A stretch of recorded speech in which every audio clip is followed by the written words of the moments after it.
Hello, everybody. How's everybody this evening? Welcome back.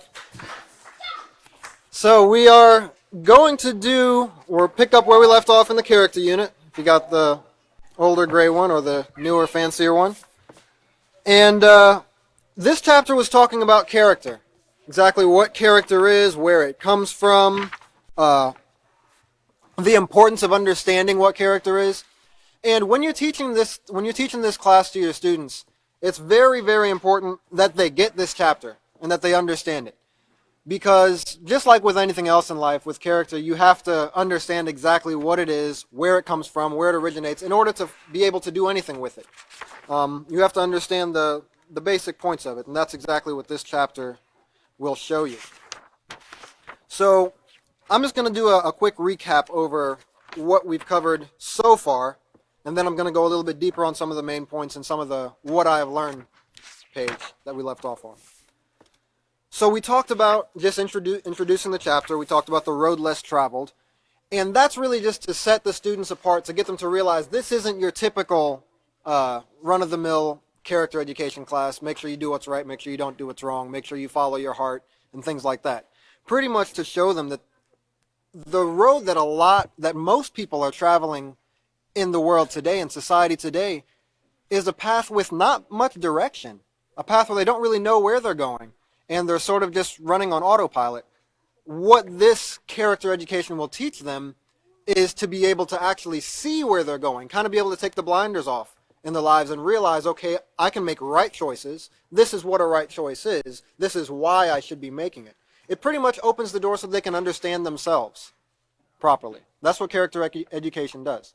It helps you to understand yourself, who you are, why you make the choices that you do. That way you can start fine-tuning those choices to make the best ones possible to lead you to the best places in life. It talks about avoiding bad scenes, making the choices that will save your life, making choices ahead of time instead of making choices impulsively in the spur of the moment, making choices that are consistently responsible, respectful, and honest, because a lot of people sort of have a double standard in their life where they'll make great choices as long as there's no pressure on them or as long as somebody else hasn't done something wrong to them. And in their mind, that gives them some justification to do something wrong in return. And of course, that's not the case at all. That doesn't make it right. So consistently making these responsible, respectful, and honest choices. We talked a little bit about your character is what makes you who you are. It'll determine what you stand for, what you fall for, your character. And that nobody is too young, too old, too anything to choose the right path. And that's something that a lot of people we've all made bad choices in our life. Nobody's perfect, so to speak. So a lot of people have made some really negative choices. I'm sure you can look back at your life and look at choices that you maybe regret. And it's not okay, but that doesn't make you a bad person. And the reason I say this is because a lot of people who have made negative choices feel like they're a failure. And for that reason, they stop making great choices at all. And they just say, well, I'm a failure, I might as well stop trying. And that's what we have to understand here, is nobody is too anything, too young, too old, too spoiled, too much of a failure to make right choices. No, anybody who is on any part in their life can start improving their life and start making better choices. So when we started the chapter, we talked about what character is, why it's important. Everyone has character. It helps you distinguish between what's right and what's wrong. And your character is made up of patterns of behavior. So you start making behavior based on what your parents have taught you, based on your values, based on the way you've been influenced by the people and the things around you. And you start developing a pattern of behavior. You start developing habits. That's your character. You have your genetics, your family values, your experiences, influences, the choices, and the environment, and that helps to start molding and shaping the choices that you make. And somebody can look at you, or you can look at yourself and say, I've got a fairly positive character based on these choices I make. Or I have a fairly negative character, and I need to start working on improving it to making it positive. And everybody is somewhere along that spectrum of positive and negative character. Just like your eye color, your skin color, your hair color, and all the things that you've acquired genetically, you can also acquire your character, or a large portion of your character, through genetics. We talked about that a little bit. How genetics can be passed on from a parent to their offspring, even from grandparents and great-grandparents to their offspring. So that's something that it's great to consider, those of you who are parents or those of you who are planning on being parents. What kind of traits are you developing in yourself? Because those traits will definitely be passed on to your children. And if you're developing a negative trait and nurturing a negative trait, which is just a negative habit, negative patterns of choices, then you are, in no uncertain terms, going to be passing that on to your children. So you're actually making it difficult for your children to have to overcome these things, because if they want to succeed in life, they're going to have to overcome these things that you've put in their character.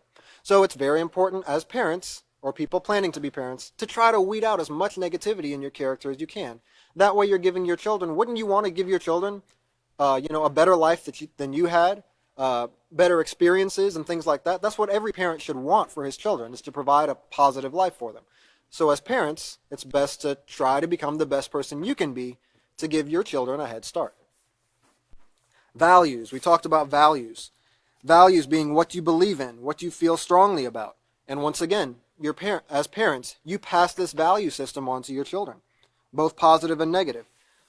Family members, babysitters, teachers, all these people help to shape your character as you grow up.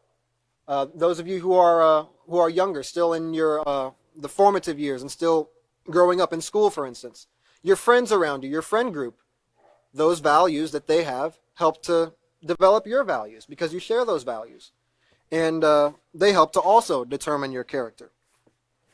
Some people value education, simply the place that you grew up, the kind of people you grew up around can help to determine the kind of person you become, the kind of values that you hold. Morals is something else that we covered on page 8. Very important page, because morals determine what's right and what's wrong. Now, what are morals? Morals, it breaks it down really simply here. Behavior and attitude towards all life, behavior and attitude towards possessions and property, behavior and attitude towards the environment. Those things help to determine what those morals are. The way you behave towards all life. Do you show care and concern for all life? Are you out to hurt life? If you see a bug on the side of the road, do you just go out of your way to step on it because you don't value life as much as you should? Or do you try to help life, support life by doing things that are healthy for yourself, by encouraging other people, your friends, to do things that are healthy, by doing things that don't hurt other people, don't hurt the environment around you? That's showing that you're a moral person. That's showing that you have a positive behavior and attitude towards life.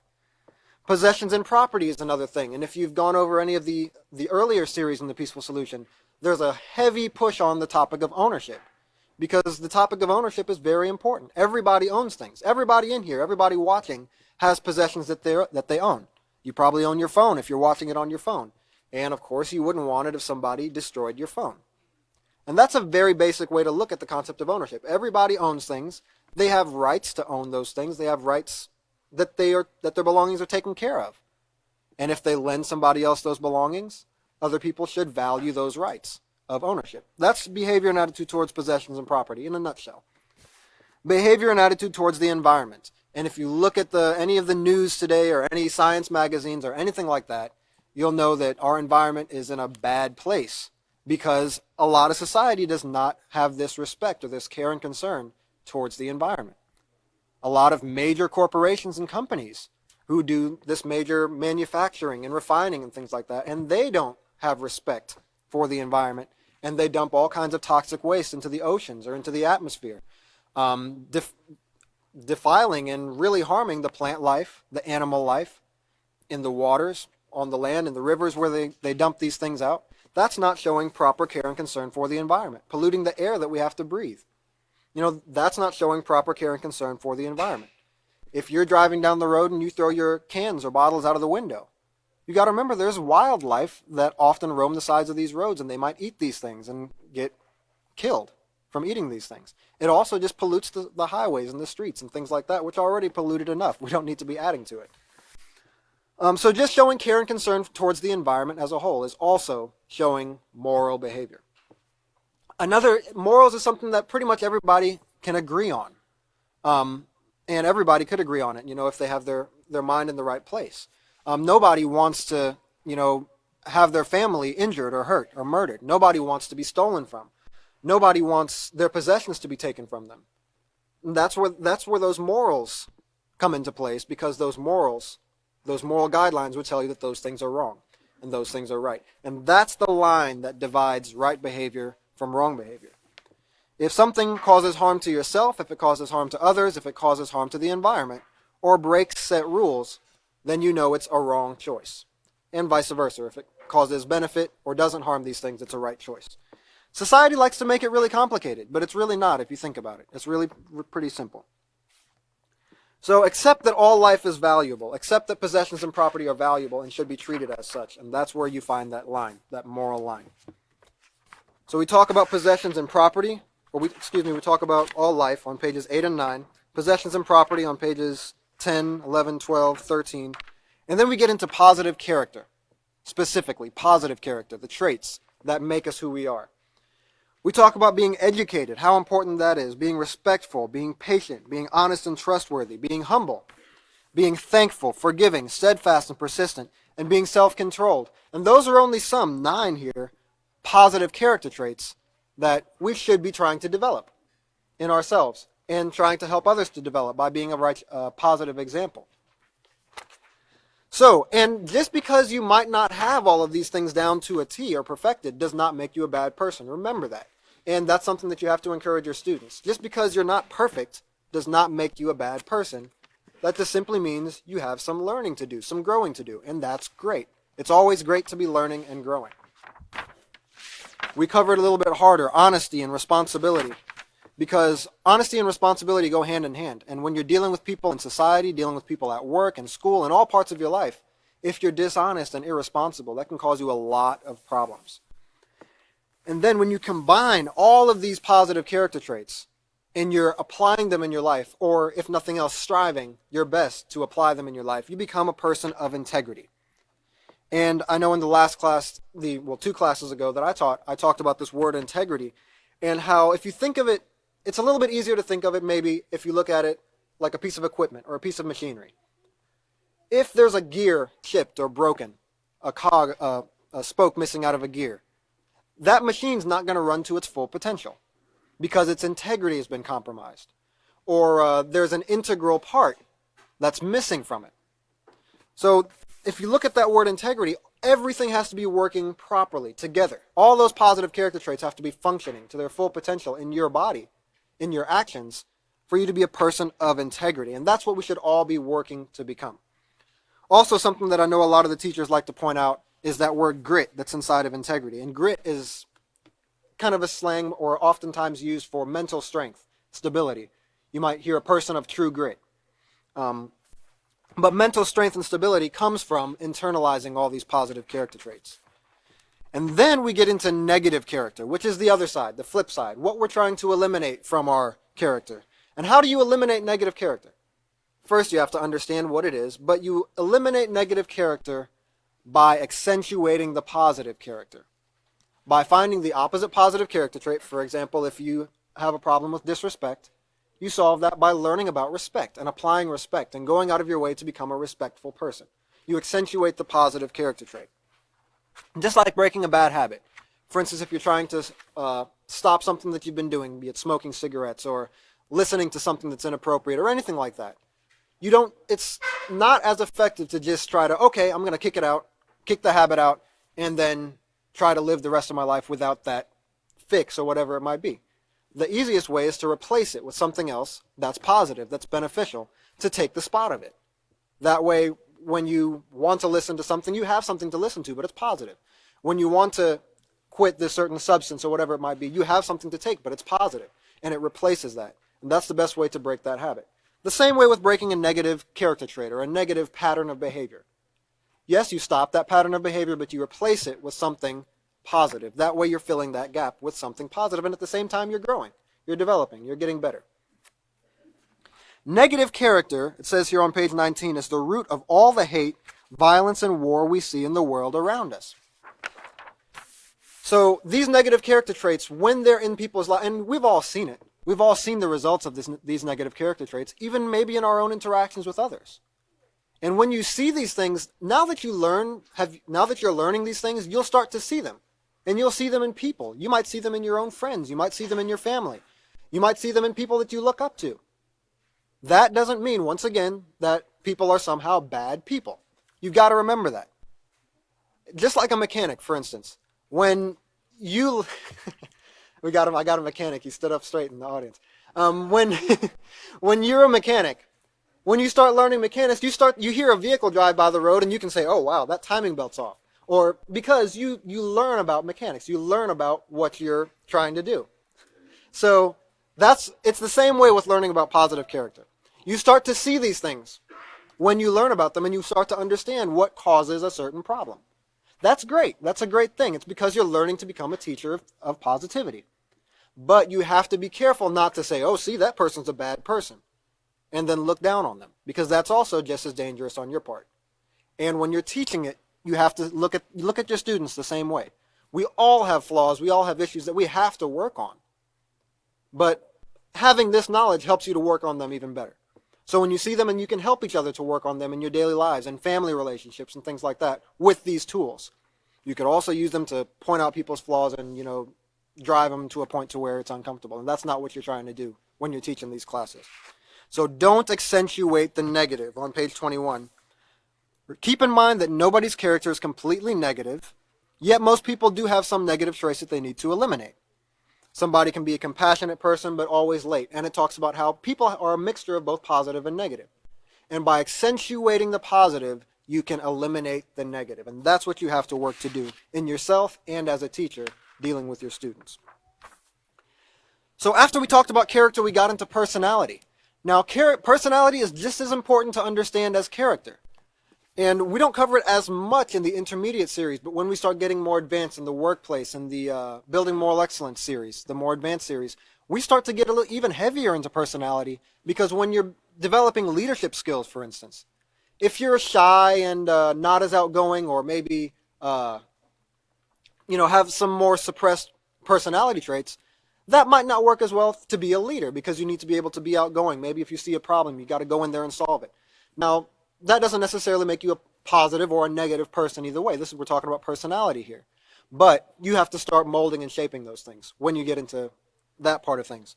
But personality is very, very important to understand as well, because personality and character are very closely related. They're easily confused, but they also do feed off of each other.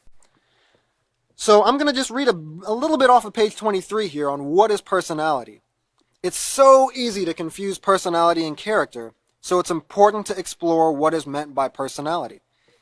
It's made up of behavioral traits that are unique to each individual. It's the process you choose and how you govern your feelings, attitudes, and preferences. So remember, your character is the way you treat people, the way you deal with these feelings, attitudes, and preferences in regards to morals. Personality, on the other hand, is the process you choose. For instance, somebody might say, well, I'm more outgoing, I like to wear bright colors. There's nothing necessarily wrong with that. Depending on the environment that you're in, if there's a dress code or something like that. Remember, you got rules and regulations, and of course. But that's personality that they're showing you there. You might notice if somebody smiles when they says hello. That it is a respectful thing to smile, but you got to remember too, some people might have been brought up in a more rigid environment where everybody wasn't as outgoing. So that's this personality that you're dealing with. You might also notice if they are humorous, serious, outgoing, or shy. Humor is a personality trait. We can use that personality trait for positive or negative, though. For instance, let's say you're a stand-up comedian. I don't know how many stand-up comedians we have in the audience, but if you're a stand-up comedian, you can tell jokes that are perfectly clean and funny, and that's great. Humor is great. You can also tell jokes that call out groups of people and put people down, and you can make that just as funny. And you can actually have people laughing at things that are inappropriate. And what occurs when you laugh at something? You're driving that negativity into your mind. So look at how you can use a very neutral personality trait of humor to be either positive or negative. So that's why personality is great. But just like emotions are tools, personality traits are also tools that can be used in any way. So a lot of things when you learn about controlling, and as we move forward in the Peaceful Solution in the intermediate series, we're going to go deeper into self-control at a certain point. And when you think about self-control, the word control, don't think of it as control as in domineering or ruling over something. A much more effective way to look at it is leadership. Or if you have a vehicle, for instance, driving that vehicle is controlling the vehicle. Now, if you're just constantly like slamming the steering wheels one way or the other, or pushing on the gas really hard because you're the boss, you can make the vehicle do whatever, then that's not going to work as well for you. You'll be slamming into trees and crashing your vehicle and things like that, because that's not how you control something. It's a tool. Just like a hammer or any tool that you would have as a carpenter or any place of work, you have tools.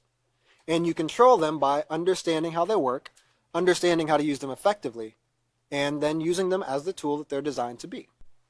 So you can do that with your emotions. Emotions are tools. And personality traits are tools as well. So we got a nice list of personality traits down here. We have talkative.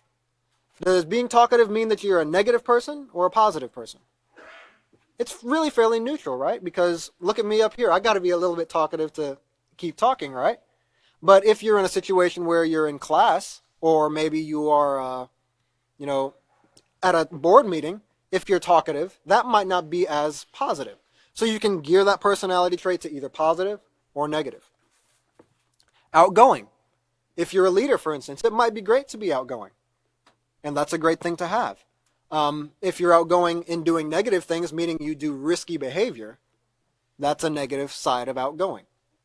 So the way that you use your personality traits will depend on your character. That's why it's so important to choose friends, for instance, or role models that have a positive character, not just an outgoing or a flashy personality. Funny, we talked about being humorous. Adventurous, similar to outgoing. Being adventurous is great when you're going through endeavors in life, for instance, starting a business or doing things that might be a little bit, you might be hesitant to do otherwise. Takes a little bit of being adventurous. A lot of times, fear can stop us from doing something that we need to do because we're afraid of what might be on the other side or whatever. But if we become educated about it and then take the steps necessary to do it, regardless of that fear, that's being adventurous. Some people are more adventurous than others, and that can help them. It can also hurt them, depending on their character. Being clever is great. You can come up with a very clever solution to a problem, or you can come up with a very clever comeback to hurt somebody's feelings. Once again, two sides of that personality trait. Being quiet. Being quiet is okay. There's nothing wrong with being quiet. A lot of times being quiet can help you. Being quiet in the wrong situation can also hurt you. If there's something where somebody's in danger, but you're too timid to speak up and help that person, that would be a negative side of that personality trait. Being sarcastic. And there's very little positive use for being sarcastic, although maybe I would like to say you need to steer away from being sarcastic. But that is a personality trait, and they can all be used depending on how you use them, for positive or negative, but you got to be very careful. Personable. Being personable is generally a great personality trait, but also in a situation, let's say a social gathering. We got COVID going on right now. If you go and be personable to everybody, you could be spreading sickness, you could be getting sick. So you talk about rules that we're dealing with here and being a member of society, a responsible member of society. Positive and a negative side to being personable. You might not just want to go to a public place and be personable with everyone you meet, regardless of COVID or not. Because who are you being personable with? What kind of environment are you in? You might just want to get in and get out. Being serious, that's a great thing. In some situations, being serious might be, you might seem more stuck up in a situation. For instance, if you're trying to open up to people or get people to open up to you. Maybe in a class setting, if you seem too serious, you might come across as you might not be able to get your point across as well because you're too serious. But being serious in general is a great thing because you can tell when things need to be done properly and you can do them without, wavering. Being serious is a great thing. But like I said, there's a positive and a negative side. Now, when I say there's a positive and a negative side, I'm not saying that to tell you, oh, you can just be wishy-washy with these because it's okay. Remember, these are tools that you use based on your character. Based on your character. Your character is the most important thing. It's the foundation here of who you become, who you are. And then all these personality traits that you can have are tools that you can use based on that character. Being sophisticated. depending on who you're dealing with, I remember the author once said there was a teacher that is that a word? That took pride in being sophisticated. To the point where he said, none of you will get an A in my class. Now, what kind of teacher would tell his students, indirectly, I don't want you to succeed in my class. I don't want you to get an A in my class. You're not going to expect to get an A in my class. Because I'm going to be so sophisticated and complicated that you won't be able to understand what I'm telling you. That's pretty crazy, isn't it? So he was sophisticated, and being sophisticated is great. You look at every single detail and you can explain it. But if you can't explain it in a way that even a young child would understand it, that personality trait is not helping you. So you can use that personality trait for being meticulous and understanding and explaining things, or you can use it to make things difficult. Two sides of the personality trait. Being spoiled. I don't know if I can find too much positive about being spoiled. But if you look at it like this, if you live a healthy lifestyle, you're successful to the point to where you can eat all kinds of healthy food and do all kinds of things. Maybe you're a little bit spoiled, right? But in all seriousness, you got to use these personality traits in a positive way. That's how you use them to develop other people, to help other people. And you can use them to be a positive leader. Being down to earth, that can be great as well. Being conceited. Now, this is where you get into pride and arrogance. And you got to remember self-respect. A lot of people confuse self-respect, which is very important, with being conceited. And that's a pretty negative trait to have. Being conceited, being arrogant, thinking so much of yourself that you're unwilling to learn or unwilling to open yourself to take other people's suggestions. That's not a great place to be at all. Being friendly is, most people would say, it's respectful to be friendly. Being friendly is a great thing. It's great to be personable and friendly. But there could be some situations where you don't want to be overly friendly. Maybe if you're dealing in a mixed setting or dealing with people who you just really don't want to be dealing with for a reason. Maybe they're negative people that are more on the negative side of character or negative influences. You don't want to be overly friendly or overly attached with those people. Boring. Some people might say, I'm a boring person. And that's not necessarily bad, but you could also do things to be more outgoing depending on where you're trying to be on that personality spectrum. Carefree. Being carefree. That's, there's kind of being careless or carefree can be a very negative thing. You can also get to the point where you're just so rigid that you don't allow yourself to see how you can expand or improve in your life because you're so rigid. And you might have to lean a little bit more to that side.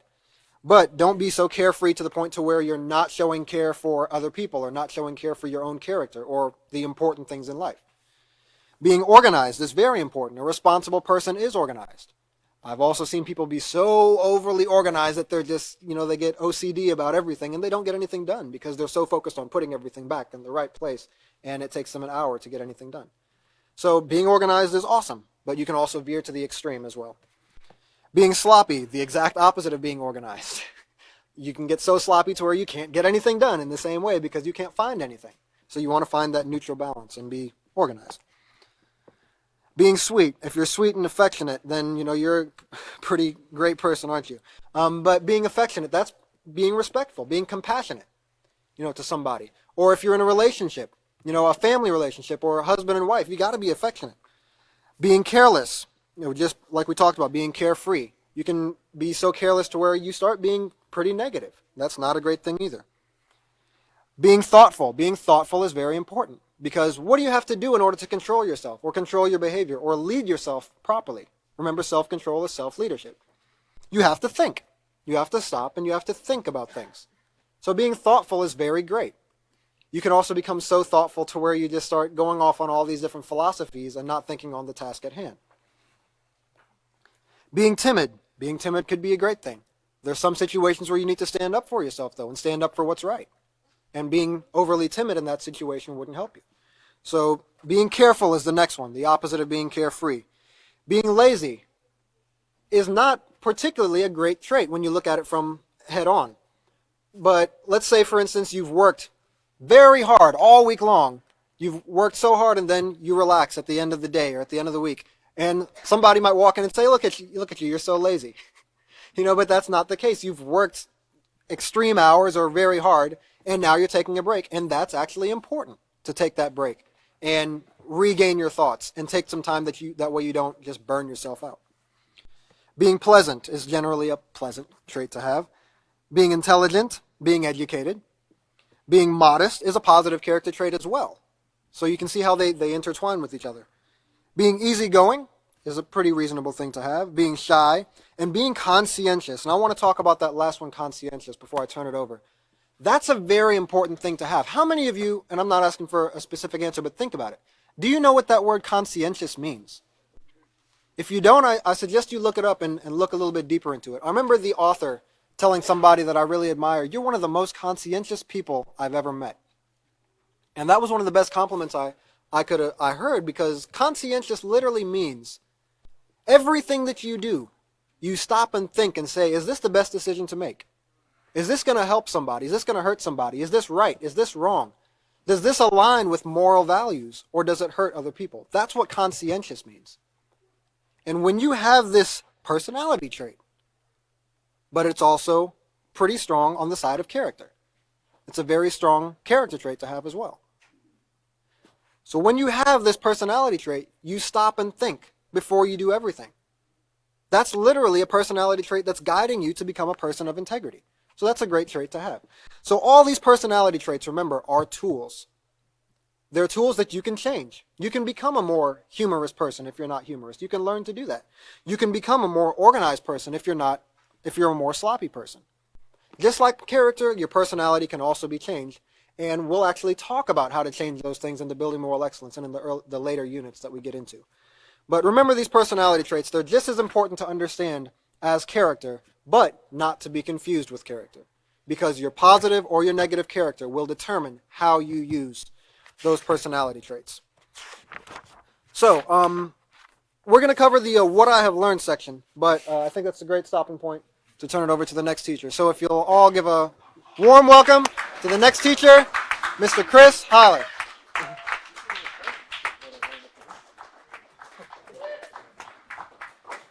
Thank you, everyone. Thank you, David. A great job explaining the personality traits that we find in our everyday lives. And he did a great job in going back and rehearsing a lot of the things that we cover and we go over with character and personality, and the merger between them both. You really can't have one without the other, and that is what keeps our society really interesting. It keeps it unique, individuals unique, and it keeps things interesting. And it's really what is needed in society, for everyone to have options and choices.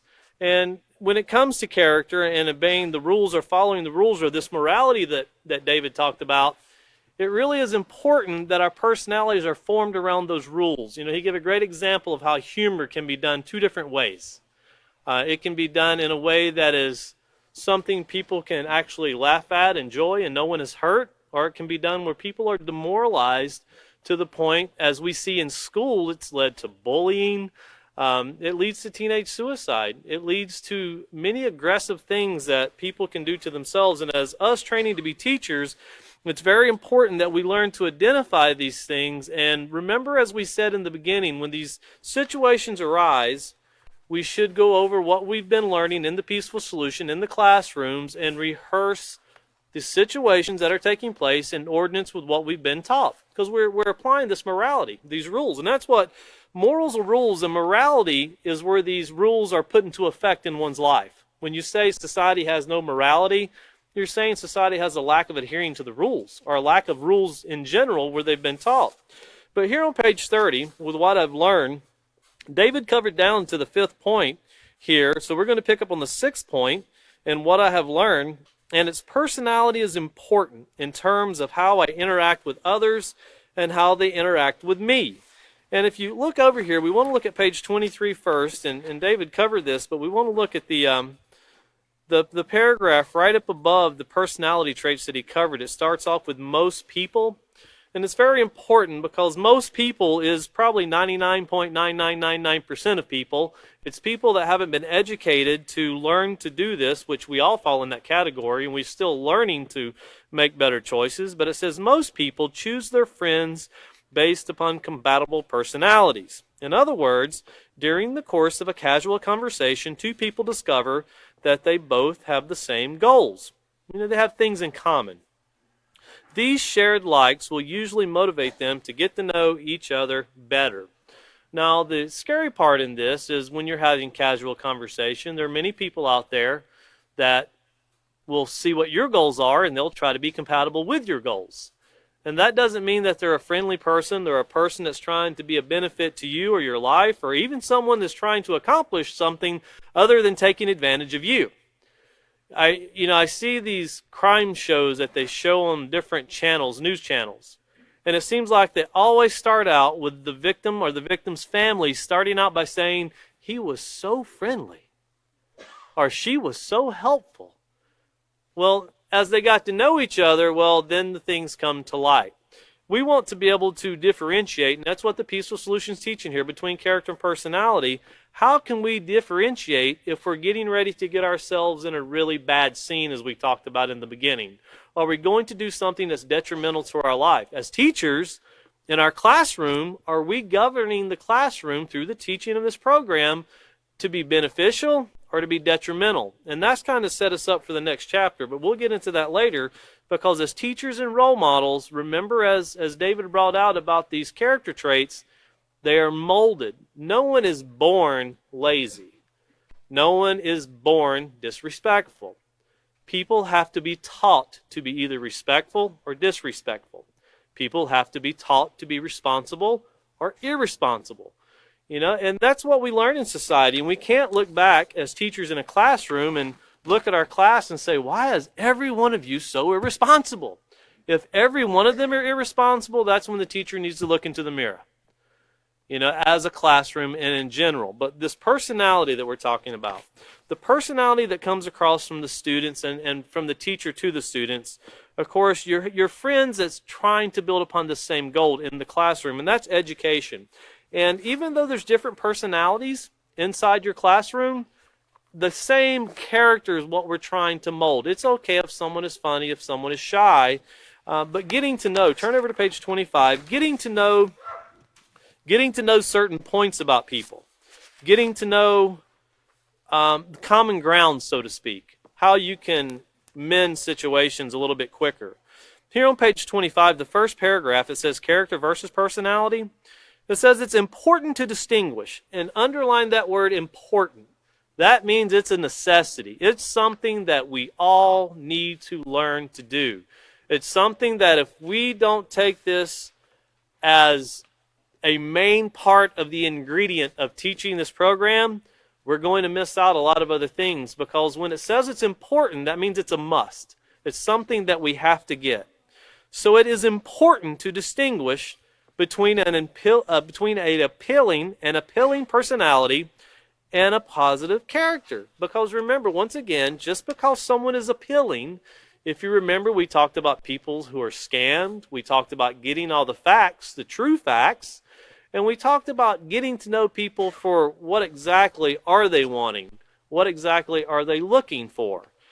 You can have intelligent people that benefit society with technology. And you can have intelligent people that can rob people and steal things in sophisticated ways that it takes years to figure out.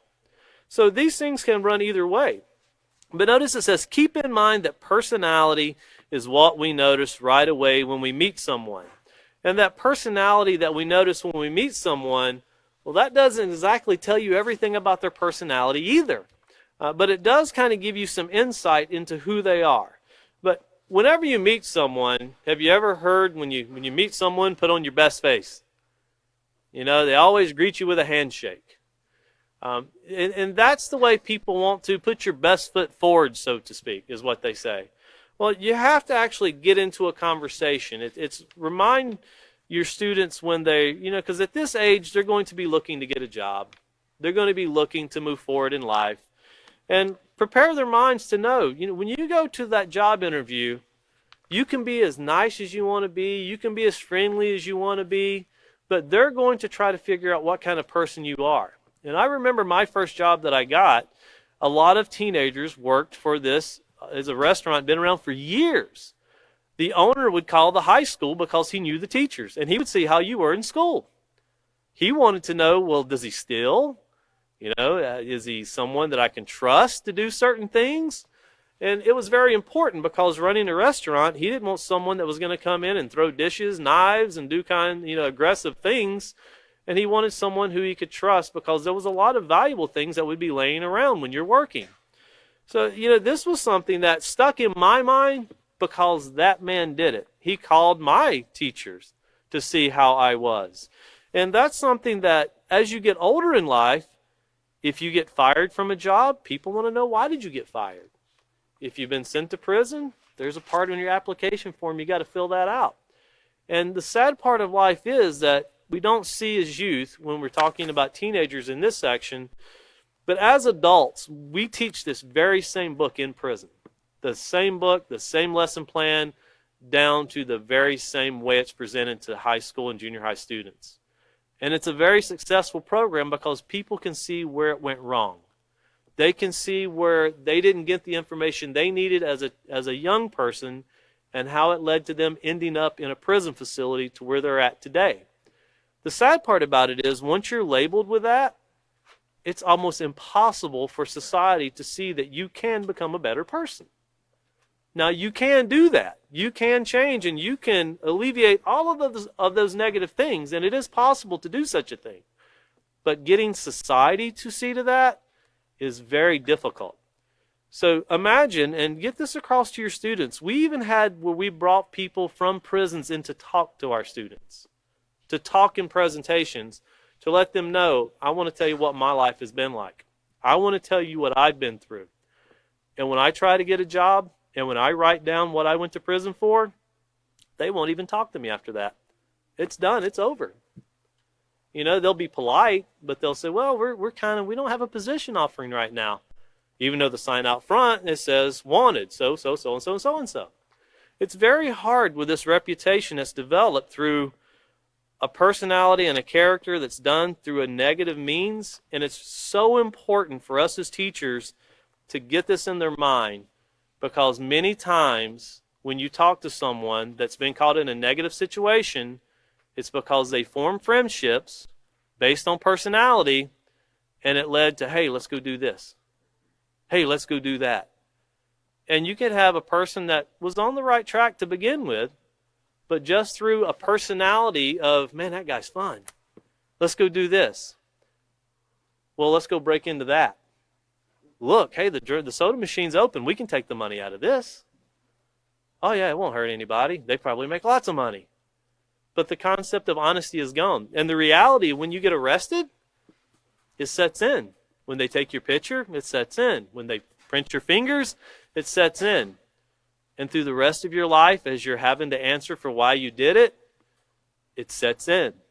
And that's something we're trying to avoid. We're trying to avoid to get this into the minds of either students, it doesn't matter the age, young men, young women, older men, older women, we all live in the same society that's governed by the same rules.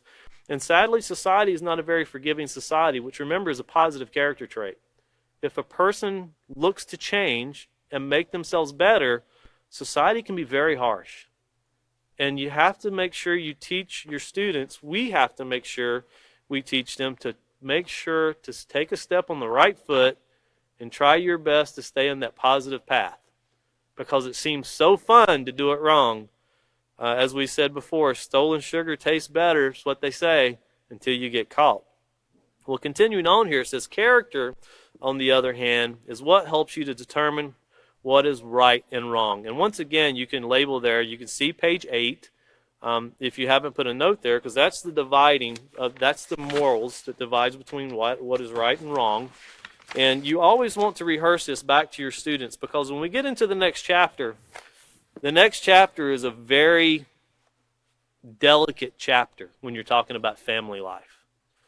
And because you're going to be talking about positive and negative things. And when you're talking to young adults, well, and you're talking about family life, who do you think that they're conjuring in their mind? Whoever they live with, their parents or their guardians. Well, if something negative is going wrong in their life, you want them to see that something can be done about it, for one, and somebody can be helped if something wrong is going on in family life. If somebody is being mistreated, and that's a very wide statement, I won't go into detail, but if people are being mistreated in various ways, there's help available for not just the person that's being abused, but also for the person that is doing the abuse. Because that's what's missing is this help. And of course, there on page 8, you have morals. What do they have to do with my character? And you can have all the rules that you want in society. That doesn't mean people adhere to them. It doesn't even mean people know them. And when someone says, oh, I know rules, let them fill their taxes out one time. There's so many rules just governing taxes. Get your driver's license. And you get pulled. Well, I didn't know that. Well, you do now. You're going to get a ticket. You'll never forget it now. It's a very hard way of learning. But, there's many things in society that govern, but morality are rules that are simplistic rules. If someone's suffering, if someone's hurting, if someone is being caused to not be able to live to their full potential due to someone afflicting them, that's wrong. We should be providing the utmost opportunity in positive ways for our youth and society in general to grow. And I say society in general because remember in the very beginning, parents and teachers are the first that our students will engage in. Parents first and then teachers. So that's a very important role, as the author said, the most important role. So this character, once again in the second paragraph, it says, character defines the way you treat yourself. Extremely important, yourself and the way you treat others.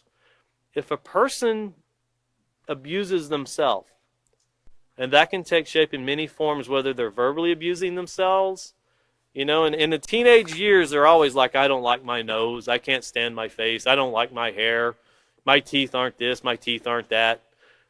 These are things that, remember fixed traits. Does having a tooth that's not perfectly straight, does that make you a bad person? No, it doesn't. But will society pick on you if you have a tooth that's not perfectly straight, or if you have a gap in your tooth or something like that? Sadly, they do. And those are very negative things.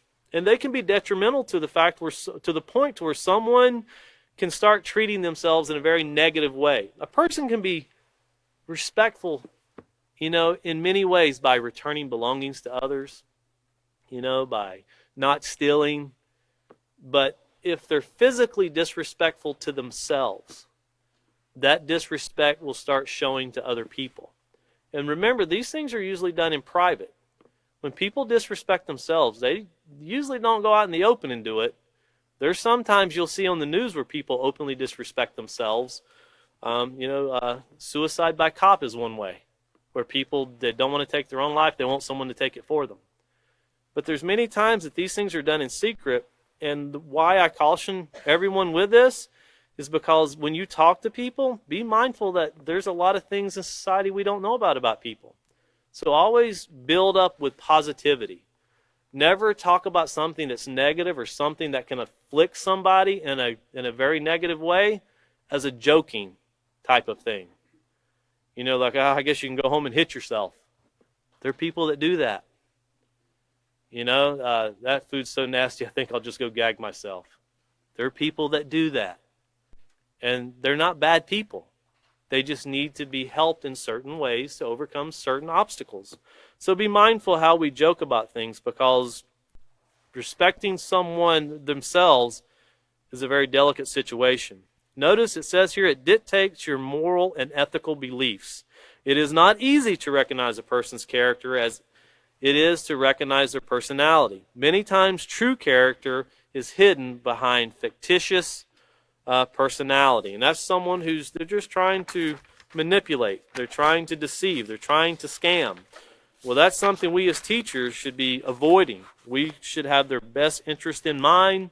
And looking back over to page 30, we're going to get into some examples that were given here in these bullet points. And it's the 7th bullet point you can be looking at. But as a teacher, we should always have the best interest of our students in mind, working toward that. And the 7th bullet point, it says, personality does not determine the true colors of someone's character. And if you look over on page 28, we covered here and gave examples in Food for Thought.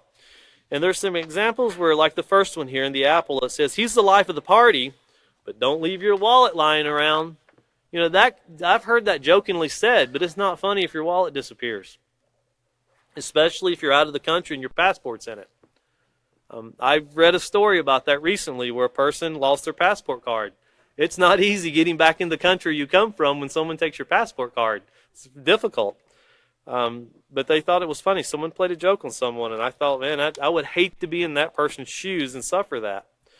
But notice here in the pair it says someone can seem stuck up because he or she is so shy. But if you get to know him or her, you'll find a compassionate person. You know, some people can be introverted.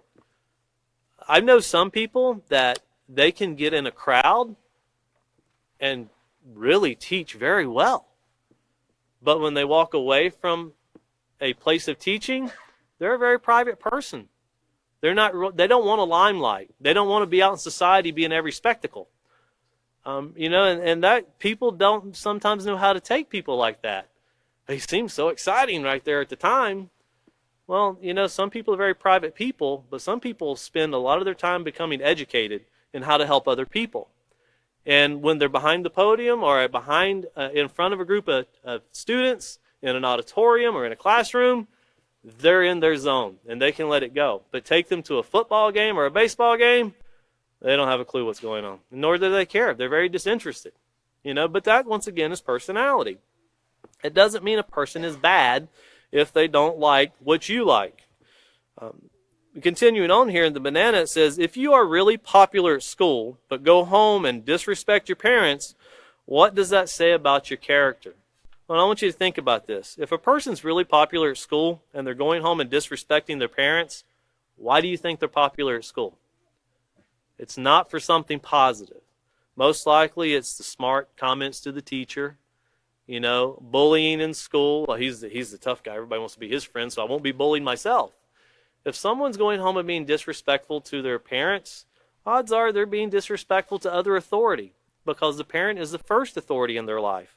So that's something that needs to be worked on. And as we just said, if someone is being disrespectful to others, who was the first person they became disrespectful to begin with? Themselves. Well, what's going on in their life that's causing them to do that? Keep that in mind because there's a lot to every story, and not every story is the same. Going back here to page 30, we're going to try to get through these last two. Number 8 is the second to the last one. It says, I must be ready to determine, based on each and every situation, if moral character traits are being modeled or not. And remember, we talked about how character is formed, how you're being shaped. And since birth, as page 4 says, since birth. And we even go into detail in our other manuals showing how, in the parenting manual, we show how it's even shaped at conception. Why the child is in the womb. And this is a scientific study that's been proven that children learn from within the womb. But that personality and the character that we see, the specifically character here, is being shaped. It's being molded, you know, and you could think of a potter making clay. As the potter is making the clay pot, or whatever they're making out of clay, we'll say a clay pot, of course, you're the one molding your students. You're shaping them in the positive character you want for them to be. Now, as the potter is doing the shaping, and the potter sees the shape that he wants it or she wants it to be in, is it right for the clay to yell back they're doing it wrong? You're not doing it right. Do it this way. Well, only the potter knows what he wants. And that's what we're doing with our students here. And if you look over to page 25,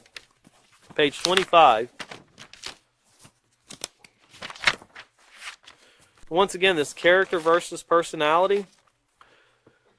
Once again, notice it emphasizes here on the top of page 25, it's important to distinguish between an appealing personality and a positive character. Keep in mind, and with that keep in mind, if you'll underline that and draw a line off to the side and put page 80. We're not at page 80 and we don't want to jump to page 80, but that keep in mind is going to let us know to set our mind in advance. In other words, be aware of something. We're wanting to prepare ourselves for what is to come. But keep in mind that personality is what we notice right away when we meet someone, as we just read. It's what we notice right away. And once again on page 23, as was read, I'm just rereading it once again. The last paragraph there, most people choose their friends based upon compatible personalities. And once again, it takes a little bit of getting to know someone about their character. So keeping that in mind, look over to page 16. page 16.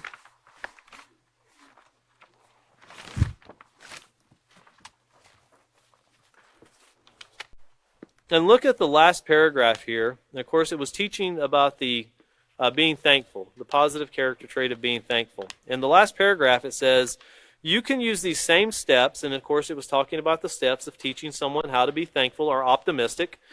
It says you can use these same steps, notice, to develop any character trait that you're lacking. Developing positive character traits takes commitment, dedication, and determination. Changing yourself from the inside is not always easy, but it's well worth the effort. And of course, once again, we're talking about setting our mind in advance to not fall for the things that we've learned, to be aware of the things that we know. Character is what really determines between right and wrong. We should really set our mind. Look to page 29, because the courageous is a positive character trait that gets us and prepares us for this. A courageous person is what is needed to truly differentiate between positive and negative character. Notice it says a courageous, it's the act of doing what needs to be done even when you're afraid. And when you're a young teenager and people are wanting you to do things through peer pressure and conformity, which we'll get much deeper into, it's not easy to walk away. It's not easy to say no, and it's not easy to stand up for what is right. But it's something that will determine your future. And sometimes we think that, well, I got away with it. No one really knows. My parents didn't know. But you do it enough times, sooner or later it doesn't work out. And we never really get away with it. Let's go to the last one here so we can make sure we get this covered so we can get set up for the next chapter. It says, ultimately, here on page 30 once again, ultimately it is character, not personality, that should define who I am and who I associate with. And turning back over to page 25, and we're going to look at page 25, and then you have the example there on page 26 of Kelly and Pam. Once again, keeping in mind with character versus personality, it's always beneficial to put page 8 and page 6 over to the side because of the values and, once again, these morals that divide between what is right and what is wrong. And I put page 8 right below where you see the young man there. He's walking that rope. And you have character and personality. Well, you also have morality, morals, positive and negative. It's a very fine line. And, you know, we always think that, well, one size fits all. Not in every situation. You could have 5 situations and 5 different facts that go into those situations. So always make sure, never assume, well, I've seen that twice so far and this is how it's going to turn out. Not always. Not always. You know, it's like saying that we've raced 3 times tonight. No one's wrecked. And the 4th time, someone wrecks. You know, or I've stole this 3 times in the classroom. No one knows. Sometimes people know and they're just letting you prove yourself. Now, before we close, I want to make sure that everyone remembers, because in this, if you've noticed, the peaceful solution is set up with a very simple process as we covered here in chapter 1. Remember your note to the teacher. You tell your students what you're going to show them. And then you show them. Through the procedures and the lesson plan, you show them what you told them you're going to show them. And after you've showed them what you were going to tell them, what I have learned is you go back and tell them what you told them. And that's really the concept of what's needed in the peaceful solution. We'll get into what it means to value, imitate, practice, because it's through repetition. Telling someone one time, if we all learned that quick, society would not be in the shape that it's in. And being a person that has to change is not an easy thing, and that's all of us. But I want you to notice here on page 31, and it was on page XIX. You can write that down for your notes, or you can turn over. And the reason I want to point this out, because in the procedures that we read about in the beginning of how to use this program, and it's page XIX, the procedures, it said, these steps outline the procedures, and they are for flow and continuity. We ask that you read the procedures prior to presentation. Now, that's how you present them as a teacher in order to guide the students more effectively. Try to become familiar with all the steps and the main ideas involved. Then the notice that said, ask questions periodically to be sure your students understand what is being presented. If your objective is not adequately met, repeat it or use the enrichment activities. Well, here on page 31 is enrichment activities that we have for this chapter. And you notice they're very interactive for students, from developing a skit, and they're the first one, to the second one, create a family tree of character traits. And that identifies with traces and obvious character and personality traits as far back as possible of a person's family. Once again, we're being shaped from our first teachers, which are parents and our school teachers, or role models that we may have in our life. And then, of course, the third one there, you form groups, once again, very interactive, and they choose a popular television program to show how these things interact. And then you have page 32, which, if you're like me, I thought it was a foreign language at first, until I realized it was unscrambling the words. It's there to help students. Once again, if you notice, all of these words are things that are part of the lesson plan. And then you get to page 33, you have a crossword puzzle, and it requires them, like for here, number 1, it says genetics, influences, experience, etc. help shape our, and of course you have to know that that's character. And you can fill in the blanks, but it's there to stimulate the mind. Once again, you're trying to draw things into the mind, because once again, the next chapter we're going to get into, and we're going to stop right there, our next class will be 1223 at 5:30. And, be prepared to take a lot of notes, because our next chapter is chapter 2, and it's the effects of character within the family. This is one of the most important things that a teacher has to deal with, because you have many different families coming into your classroom, but also for a parent or someone that desires to be a parent, not even if you are not a parent, you don't have children. If you're a teacher, you don't have to have children. When you're a teacher, you have a lot of children. And we're all teachers, and we'll get into how we're all teachers and the role model of a family next class. So thank you very much for attending tonight. We look forward to seeing you again, 1223.